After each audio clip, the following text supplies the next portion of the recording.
1 தெசலோனிக்கேயர் அதிகாரம் 2.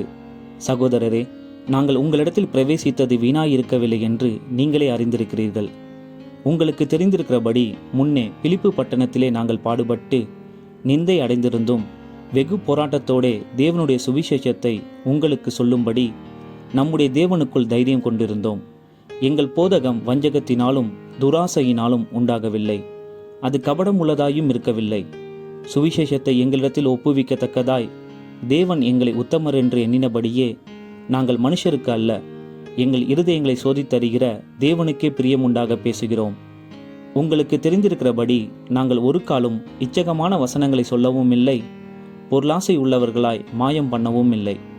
தேவனே சாட்சி, நாங்கள் கிறிஸ்துவின் அப்போஸ்தலராக உங்களுக்கு பாரமாயிருக்க கூடியவர்களானாலும் உங்களிடத்திலாவது மற்றவர்களிடத்திலாவது மனுஷரால் வரும் மகிமையை நாங்கள் தேடவில்லை.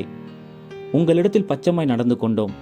பால் கொடுக்கிற தாயானவள் தன் பிள்ளைகளை காப்பாற்றுகிறது போல நாங்கள் உங்கள் மேல் வாஞ்சையாய் இருந்து தேவனுடைய சுவிசேஷத்தை உங்களுக்கு கொடுத்ததும் அல்லாமல், நீங்கள் எங்களுக்கு பிரியமானவர்களானபடியினாலே எங்கள் ஜீவனையும் உங்களுக்கு கொடுக்க மனதாயிருந்தோம்.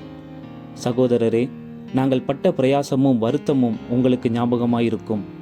உங்களில் ஒருவனுக்கும் பாரமாயிராதபடிக்கு இரவும் பகலும் நாங்கள் வேலை செய்து தேவனுடைய சுவிசேஷத்தை உங்களிடத்தில் பிரசங்கித்தோம்.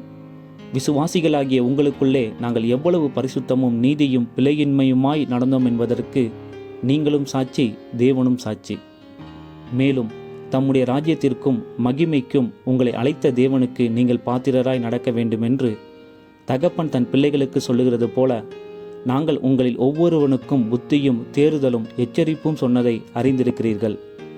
ஆகையால் நீங்கள் தேவ வசனத்தை எங்களாலே கேள்விப்பட்டு ஏற்றுக்கொண்ட போது அதை மனுஷர் வசனமாக ஏற்றுக்கொள்ளாமல் தேவ வசனமாகவே ஏற்றுக்கொண்டதினாலே நாங்கள் இடைவிடாமல் தேவனுக்கு ஸ்தோத்திரம் செலுத்துகிறோம்.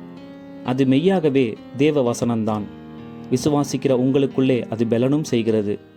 எப்படியெனில் சகோதரரே, யூதேயா தேசத்தில் கிறிஸ்து இயேசுவுக்குள்ளான தேவனுடைய சபைகளை நீங்கள் பின்பற்றினவர்களாகி அவர்கள் யூதராலே எப்படி பாடுபட்டார்களோ அப்படியே நீங்களும் உங்கள் சுய ஜனங்களாலே பாடுபட்டீர்கள்.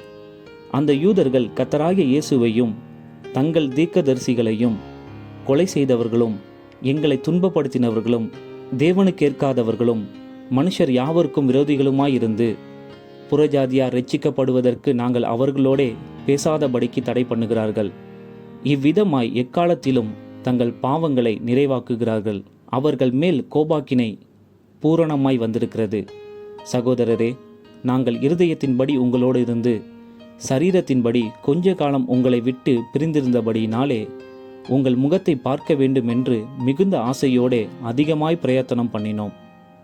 ஆகையால் நாங்கள் உங்களிடத்தில் வர 2 தரம் மனதாயிருந்தோம். பவுலாகிய நானே வர மனதாயிருந்தேன், சாத்தானோ எங்களை தடை பண்ணினான். எங்களுக்கு நம்பிக்கையும் சந்தோஷமும் மகிழ்ச்சியின் கிரீடமுமாயிருப்பவர்கள் யார்? நம்முடைய கர்த்தராகிய இயேசு கிறிஸ்து வரும்போது அவருடைய சன்னிதானத்திலே நீங்கள் அல்லவா அப்படி இருப்பீர்கள்? நீங்களே எங்களுக்கு மகிமையும் சந்தோஷமுமாயிருக்கிறீர்கள்.